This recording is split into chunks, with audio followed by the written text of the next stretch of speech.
Parmi les enfants de Dieu, il n'y a rien de plus destructeur pour l'âme que l'introspection. Souvenons-nous de cela. Ce qui annihile le plus l'âme, c'est de tourner notre regard vers l'intérieur. L'introspection est une maladie spirituelle. Le péché se reconnaît aisément comme tel, mais l'introspection se détecte moins facilement. Et c'est la maladie insoupçonnée que l'on doit craindre plus que celle qui est apparente. Si l'on vous demandait « est-ce mal d'être orgueilleux ?» vous répondriez aussitôt « évidemment, c'est mal ». Et si l'on vous demandait encore « est-ce mal d'être envieux ?» vous savez pertinemment que c'est mal.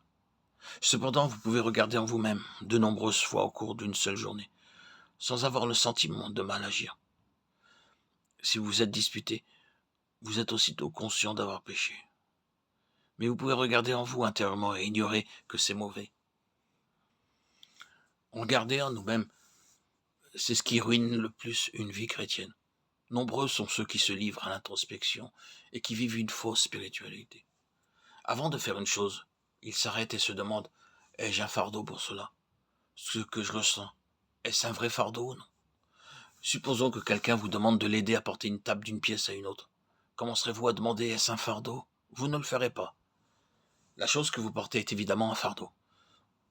Souvenons-nous que notre fardeau, c'est ce que nous connaissons et non pas ce que nous devons essayer de connaître. C'est très important de savoir cela. Si vous avez ou non un fardeau, pendant que vous vous posez toutes ces questions, l'opportunité se sera envolée. Oh, frères et sœurs, cela ne sert à rien de regarder au-dedans de nous. Ou vous avez un fardeau ou vous n'en avez pas, et dans ce cas, vous le savez. Il n'est pas nécessaire d'essayer de le découvrir en analysant vos sentiments. Si quelque chose pèse sur vous, c'est votre fardeau. Agissez en accord avec ce que vous avez et vous serez libéré. Alors vous pourrez recevoir d'autres fardeaux de la part de Dieu. C'est ainsi que toute l'œuvre de Dieu s'accomplit. C'est de cette manière que s'exerce le ministère de la prière, et la prière est indispensable pour toute œuvre de Dieu. Apprenons donc à exprimer immédiatement dans la prière tout fardeau que Dieu nous donne. Si nous négligeons les indications qu'il nous accorde, nous perdons notre communion avec lui et nous serons sous le poids du fardeau, qui aurait dû être apporté dans la prière et qui aurait contribué à nous libérer. Il est vrai que les fardeaux que nous recevons en nous attendant au Seigneur manifestent sa volonté à notre égard. Cependant, il est aussi vrai que, de manière générale, c'est la reconnaissance que nous avons qui gouverne de prime abord nos fardeaux. Il y a des exceptions.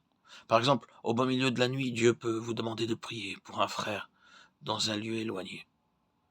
Sa situation précise vous est totalement inconnue et ce n'est que bien plus tard que vous saurez dans quel besoin particulier il se trouvait.